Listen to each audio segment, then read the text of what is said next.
Hey, what's up, y'all? This is John King, and you're watching The Livio Show.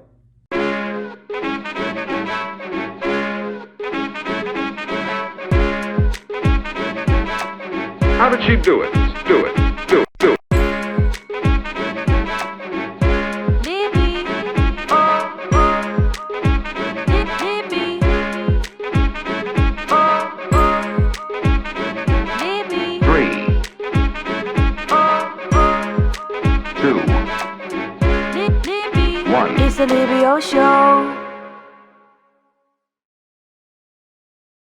What's up, everybody? Welcome to a brand new episode of the Livio Show. Today, we're welcoming a guest who is a fellow Georgia native and also has his brand new album out now called Always Gonna Be You.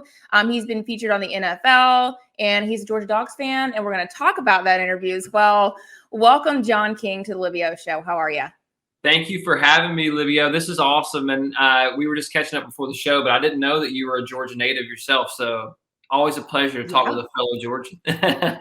Of course. I mean, it's a culture. It's a thing. And I have a little prop here that is actually, it's been sitting here forever, but I mean, maybe it was for this interview specifically. Yes. I've loved listening through your album and seeing all of the different songwriter credits, and just like the time that you took to put into the writing of each of these songs to reflect where you're from and your family. So share a little bit more about the inspiration of Always Gonna Be You and what it means to you. Yeah, I mean, it was like you said, it's a big piece of me and kind of my background, where I'm from, and and kind of a little bit of a look into my life, like as a family man, as a husband, as a father. So it's definitely the most personal piece of work I've ever put out, and I think that's what's made it most special to me. I mean, I've released a lot of songs, over the past few years, but I don't know if I've ever released anything quite as personal. And my goal with this whole album was to really tell a story, to tell my story, like from top down. I grew up like a fan of listening to records. I guess my dad kind of raised me old school in that way, where I would listen to like an album completely from song one to the end, like even through the bad ones, just Just get through it, Yes, no, I get that. And that's funny that you say that, because I don't think anyone talks about that, of like, we're going to listen to that one song we don't really like that much because the artist put it on here for a reason. Yeah, exactly. And it's funny how songs will grow on you too. And when you listen to something that's like a body of work, it fits in there. It's like a puzzle piece, right? And without it, I don't know if you always get what the artist is trying to say. So for me, I really wanted to be conscious about putting together like a full length album that had a message, that had a story for my fans, and told my story, because I've never really done that yet.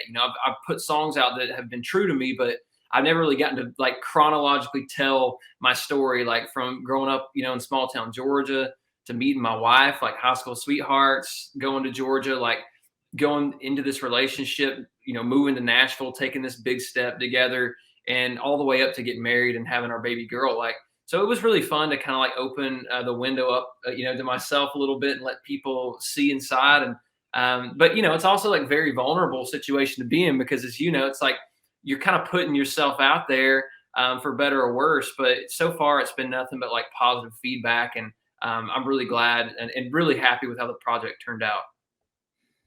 Well, you should be. And I have to make mention of what you're just talking about, of kind of like going back in time and like reliving these experiences. You do sense that nostalgic vibe on this record, which I think is really cool, without knowing much. If you for someone, if they're listening to it for the first time, you can hear that in the melody, which I think is really cool.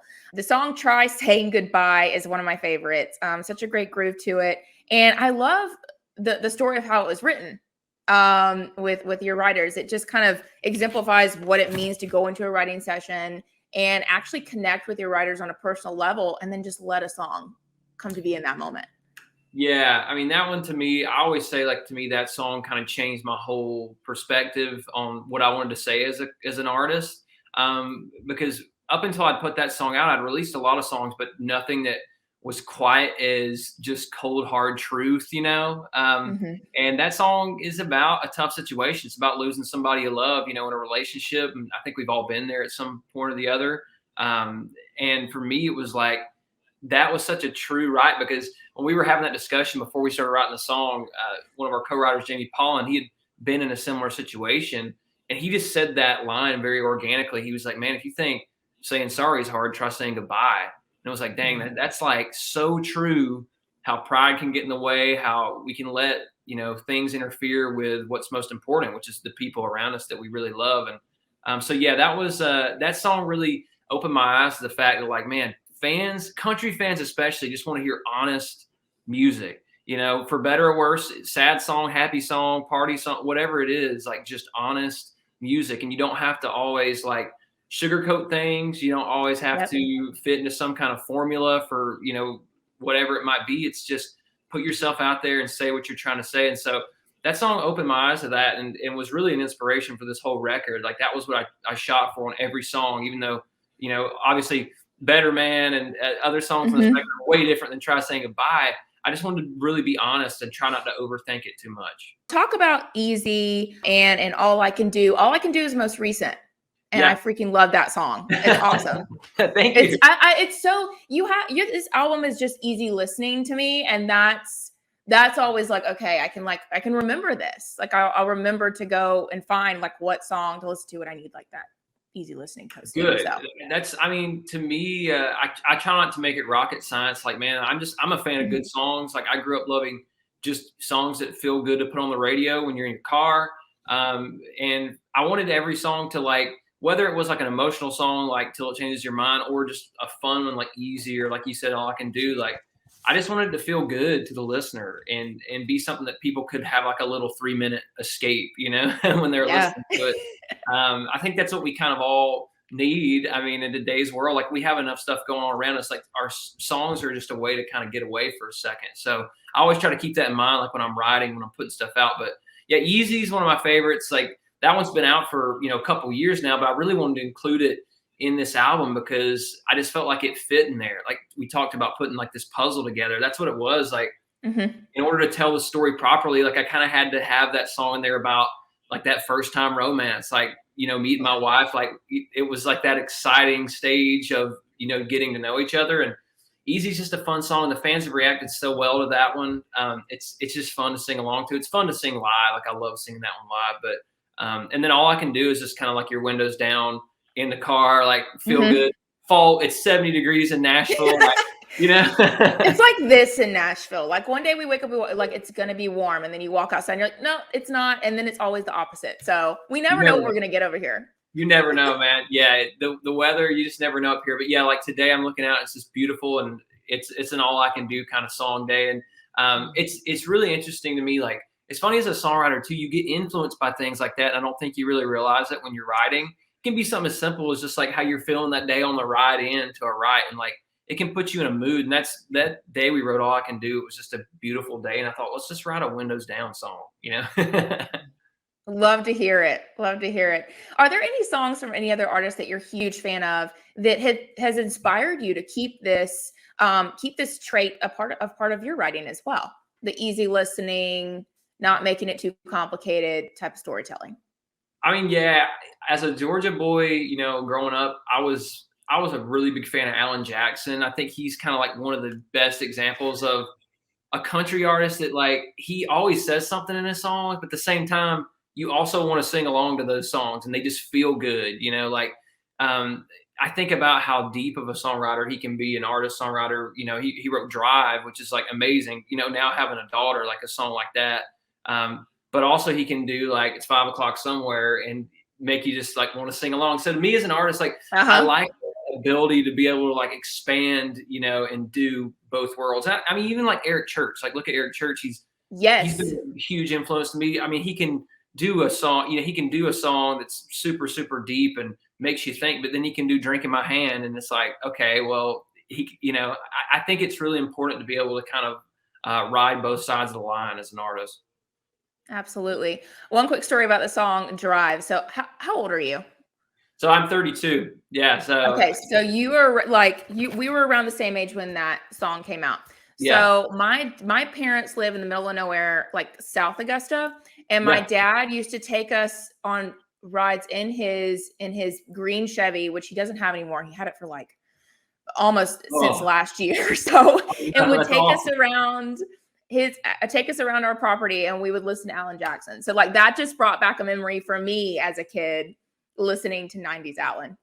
Oh, I know. Yeah. I mean, I'm a child of the 90s. So it was, it was Alan, it was George Strait, it was Garth Brooks. I mean, those were really the influences to me to make me want to become a country artist. But then as I got older, Eric Church came on the scene. Like when I was in high school, it was like Al Dean and Eric Church started kind of coming onto the scene, and Luke Bryan, and like these guys were opening it up a little bit more to like be not just straight country. Like you could have rock influence, you could have some pop influence, and I'd grown up loving like all genres and just loving good music. So it was cool to see that like the genre sort of start to like expand, and then now it's an exciting time, I think, for country music because like it's so wide range and there's something for everybody. And I love that. I think it's a great thing. Absolutely. And you've got a lot of writers on here we got to make mention and tribute to. You've got obviously Paul DiGiovanni, who produced the album. And then you've got Matt Rogers, Jason Gant. You're a writer. And Justin Wilson is also one of your fellow co-writers. One for Randy Houser, We Went. So how does it feel to be a songwriter and then, write for other artists, but then have that community for your own project? It's fun, man. I mean, people ask me sometimes if I, like being a songwriter or an artist better, if there's any kind of, if it's tough to give up songs. For me, it's like, I'm kind of just an artist writer. I always have been. Like I see it as one and the same. And you can't put out every song you write. Like we write hundreds of songs a year. And sometimes there's those songs like We Went, when we wrote that one, like we just knew that was for Randy. Like we just had this feeling that that song would sound great with him singing it. And it wasn't necessarily something I would say, and it sounded something like Randy would. So sometimes a song just kind of finds its way to the right artist, and it's been fun to watch that process. But I really haven't had too many situations where it's been like, man, I want to put that song out, but so and so does too. Like I'm lucky where I haven't had to have to cross that bridge yet. But like with this album, with these songs, like I knew every single song here was a song that I wanted for myself. Like I just felt like it was so personal and so me that I needed to put it out myself. So yeah, I mean, it's such an honor, like when an artist puts out a song that I write or that I'm a part of, because I know how competitive this town is, how many great songwriters there are. And man, like there are thousands of great songs being written every day. So to be, to have an artist with enough confidence to put something out you write is huge to me. Absolutely. And speaking of which, you also wrote Hootie and The Blowfish's comeback song in 2019, Rollin. What was it like, contributing your writing skills to a different genre? And especially a band that also performed at the Masters concert a couple different times per year too. So. Oh man. Yeah. I mean, that was bucket list for me because I grew up like, I kind of caught the tail end. Like I remember my mom taking me to one of my first concerts ever was a Hootie and The Blowfish concert, like in Greenville, South Carolina, when I was a kid. And so to think that like, 25 years later, I would be writing a song, or 20 something years later, I'd be writing a song with these guys I'd grown up looking up to, like were legends. Hootie and it was nuts. I remember when I got that call, I was writing I had another write scheduled that day, and the last minute, my publisher at Sony calls me and was like, "Hey, like, do you want to write with Hootie and The Blowfish today?" And I was kind of like, "Yeah, that sounds awesome." But like, I had no idea they were putting out a country, project, or that they were even doing something like that. So it was really cool to walk into that room and meet these guys and be like very nervous, but at the same time, they were so humble and so down to earth. And we wrote this song called Rollin, and they were like, "Man, we really like it." And then sure enough, a couple months later, we find out it's coming out in their album. So yeah, it was really cool, man. Full circle moment for me. But it's, there's certain moments like that you just like highlight, and you're like, man, those are the moments that like between like that and like your, for me, like Grand Ole Opry debut, like those are like the ones that will always stand up tall on the list for me, Is there something specific about your Grand Ole Opry debut that you remember that was special to you, that was like unique about your own experience with it? I've never been so nervous. I remember that. I literally thought that I was going to faint, and I have played thousands of shows, and like I don't really get stage fright. I don't get nervous anymore. I did like when I was a kid, when I was first starting out. man, I went right back to being like 12 years old again, like thinking that my knees are going to buckle and I'm not going to be able to go out there. But I was standing side stage, and Vince Gill had just played. Like, how do you even know? Like, I can't walk out. How? you know, and Yeah. but they introduced me, and they were really kind, and like half of my hometown in Georgia had drove up to this show, to see the Grand Ole Opry show, the debut. So when they called my name, it was just like this big roar, and I was like, oh my gosh, like, okay, now I feel better. Take a deep breath, and I went out there and sang, a couple songs, and it went really well. But like, honestly, I don't really remember it. Like, I felt like I was watching myself from above, like outer body experience. Like, it was probably because I was like, didn't have enough oxygen in my brain or something. But it went well. It's that thing of like, it sounds like it went well. I mean, that's so awesome. And I mean, like in those moments, you have to be like, I just have to breathe. Just breathe. Oh, it was nuts. And it didn't really get better the second time I played it either. It's just one of those places that you play, and it's just, man, when you step into that circle and you think about, Johnny Cash and Dolly Parton and like these absolute legends that stood there, it's just, there's something different to it. But yeah, it's amazing and such an honor every time I get to play that venue. I think it's also too, it's one of those things that you've had in the back of your mind for so long that you're anticipating, and then it actually happens and you're like, wait, this is for real now, and I like have to be for real about it, because so well, I'm super happy for you, and congratulations on the release. You're going to be opening for Blake Shelton and Darius Rucker himself to come, so talk about that and maybe some other things you're looking forward to about playing this album live. Yeah, I'm really excited, man. I mean, we just put this album out a couple of weeks ago. So, as you know, like in the fall, this summer, we were playing a ton of shows. The fall kind of gets, our shows are more staggered, but I'm excited to start touring again in 2022 and like really fire it up and play all these songs live. And to me, like, that's always the ultimate test, right? Of like, you think you love a song, but when you see it live and you see people singing a song back to you, that's when you really know. Like, that's when the feeling is like so above and beyond what you could ever imagine. I remember playing Try Saying Goodbye for the first time live, and like people just singing every word. It's just it's the best feeling. Like, as an artist, like, to me, that's the pinnacle. Like, when your fans love a song enough to come to your show, pay a hard-earned, ticket price, and then sing those songs back, like, is insane. So yeah, I can't wait for next year to be touring. We still have a few dates left this year, but there's nothing better than seeing those songs live on stage. Absolutely. Well, it's going to be even better live. And thank you so much for coming on the show. My last question for you, food or drink that you have to have on the road when you're traveling? A food or drink that I have to have on the road. Like, probably something that I eat way too much of on the road, but I absolutely love it, is beef jerky. I'm like that guy which you can get anywhere. I know you can get it everywhere. It's like $10 for a bag that's like this big, but it's like, oh my gosh, beef jerky's so good. I eat way too much of it on the road, but you got to splurge a little. You got to treat yourself for working so hard. Well, I'm so excited you got to come on the show today, and shout out to your crew that's going to be with you, and just all the things ahead, the good things ahead for you. For sure. We'll get down to Georgia and do a show in Augusta sometime. We'll hit the country club up together.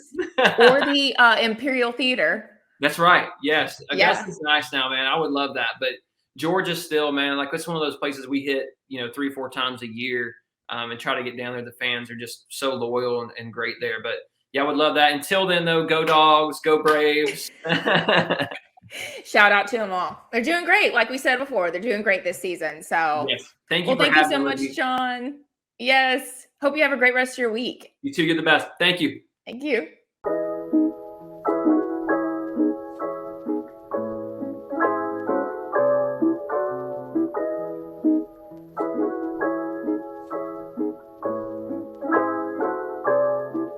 It's the Livio Show.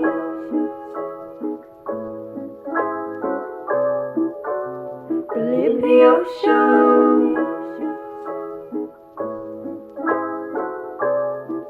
It's the Livio Show.